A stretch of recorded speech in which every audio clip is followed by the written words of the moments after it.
বুধবার রাত থেকে বৃহস্পতিবার সকাল অবধি কালবৈশাখীর ঝড়সহ এক নাগাড়ে প্রবল বর্ষণের ফলে বিশেষ করে জেলার সদর শহর হাফলং সহ জেলার বিভিন্ন অঞ্চলের জনজীবন একেবারে বিপর্যস্ত হয়ে পড়ে। রাত থেকে এই বৃষ্টিতে জেলার সদর শহরের বহু এলাকায় এক ভয়াবহ কৃত্রিম বন্যার সৃষ্টি হয়। তার পাশাপাশি এই বন্যার জল শহরের বিভিন্ন এলাকায় প্লাবিত হয়ে অনেকের ঘরবাড়ি, রাস্তাঘাটের ব্যাপক ক্ষয়ক্ষতি হয়। এছাড়া নিউ হাফলং সংলগ্ন 10 নং টার্নেল সহ হাফলং শিলচর শহরের মিয়াংক্রতে জনপ্লাবনের ফলে ব্যাপক ক্ষয়ক্ষতি হয়েছে। এদিকে এই দুর্যোগ এখনও কেটে ওঠেনি, কারণ আবহাওয়া অধিদপ্তরের সূচনা অনুযায়ী ডিমা হাসাও এই কালবৈশাখীর প্রভাব আগামী 2 পর্যন্ত থাকবে বলে জানানো হয়েছে। আর সেই দিকে লক্ষ্য রেখে বৃহস্পতিবার থেকে জেলার সকল শিক্ষা প্রতিষ্ঠান বন্ধ ঘোষণা করা হয়েছে জেলা প্রশাসন সহ পার্বত্য পরিষদের তরফে। আবহাওয়া ঠিক না হওয়া পর্যন্ত এই নির্দেশ জারি থাকবে বলে জানানো হয়েছে। হাফলং থেকে মঙ্কু দাসের report.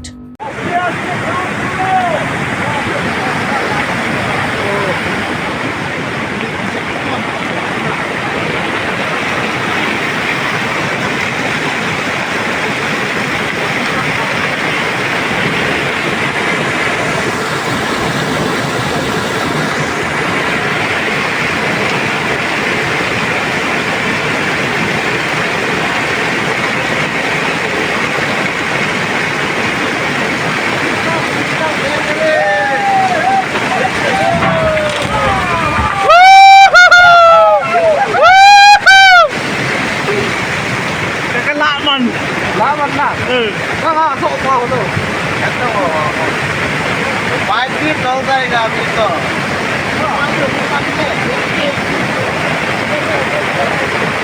I like this. Saktan na kena 5 foot. মানে এইটো মানে আজি তো হৈ আছে 2022 তে এনেকুৱা 1999 এইটোতে এনেকুৱা হৈছিলে, কিন্তু আজি এই 3-4 দিনৰ বৰষুণৰ কাৰণ আমাৰ ডিমা হাছাও তথা গ্ৰেটাৰ হাফলঙৰ লগত গুৱাহাটী হওক বা শিলচৰ বৰাকবেলি ব্ৰহ্মপুত্ৰৰ লগত ট্ৰেইনৰ যোগাযোগটো বন্ধ হৈ আছে। লগতে এতিয়া এনেকুৱা শুনা গৈছে বাহিৰতো বন্ধ হোৱাৰ অৱস্থা বা হৈ গ'ল এনেকুৱা হৈছে।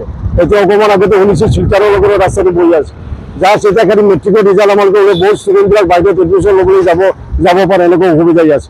তাৰ লগত ৰাস্তা ঘাট বন্ধ হ'লে বস্তুখিনি ইয়াতে আমাৰ সৰু ডিষ্ট্ৰিক্ট সৰু টাউন, তাতে ইমান বস্তুখিনি খোৱা বোৱাৰ বস্তু ইমান ষ্টক নাথাকে। মই অকণমান আগতে বজাৰখন ঘূৰি আহিছোঁ, বড় বড় বেপাৰী সুধিছোঁ, সিহঁতে কৈছে নাই এতিয়া এনেকৈ আমি পাব্লিক পেনিক হোৱাৰ নিচিনা কোনো কাৰণ নাই। বস্তু খোৱা বোৱাৰ বস্তু চাউল দালি চালি এইবিলাক চব বস্তু আছে। আৰু মই আমাৰ গ্ৰেটাৰ হাফলঙৰ বা চবকে পাব্লিকক এটা অনুৰোধ কৰিছোঁ, আপোনালোকে কোনো ইমান পেনিক হ'ব নালাগে। ফটাফট ঘূৰা তৰা কৰি পেলাই যাই পেলাই বস্তুখিনি যদি বেছি কিনা চুৰি কৰি অট'মেটিক আমাৰ বিজনেছৰ পৰা কোনোবা অসাধু ব্যৱসায়ীবিলাক অকণমান চান্স লৈ লয়। সেইকাৰণে আজিকালি ব্যৱসায়ীবিলাকে চব আমাৰ বুজদাৰ বেজৰ আগতে সিহঁতে সহায় কৰি আহিছে পাব্লিকক। এতিয়া মই আশা কৰোঁ আপোনালোকৰ ব্যৱসায়ী তথা ডিমা হাছাওৰ ব্যৱসায়ী পাব্লিকৰ এনেকুৱা নকৰে, যেনেকুৱা মূল্য আগতেও আছিলে আজি এনেকুৱা কালি এনেকুৱা থাকিব, আৰু বস্তু সিহঁতে আনিব চেষ্টা কৰি আছে। আৰু আমাৰ ইয়াৰ লোকেল MSC গভৰ্ণমেণ্ট আছে, ৰাতিপুৱাই ঘৰৰ পৰা ওলাই গ'ল, ওলাই পেলাই দিবাৰা ডিগ্ৰী টবদিছা আমালোকৰ দুখিলাইন লকডাউন ৰ'দত কিমান বেয়া হৈছে চব এৰি পেলাই চাই আছে, ৰাতিপুৱাতো একো খোৱাই নাই।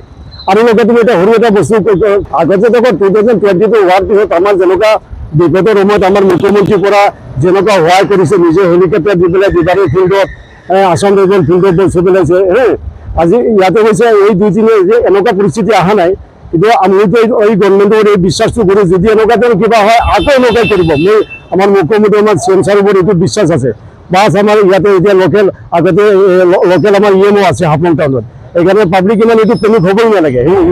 এনেকুৱা কোনো প্ৰব্লেম পাব্লিকৰ কোনো অসুবিধা হ'ব বুলি এই গভৰ্ণমেণ্টৰ মই এইটো বিশ্বাস নকৰোঁ। এই গভৰ্ণমেণ্টে এইটো কিবা এটা ৰাস্তা কৰিবই।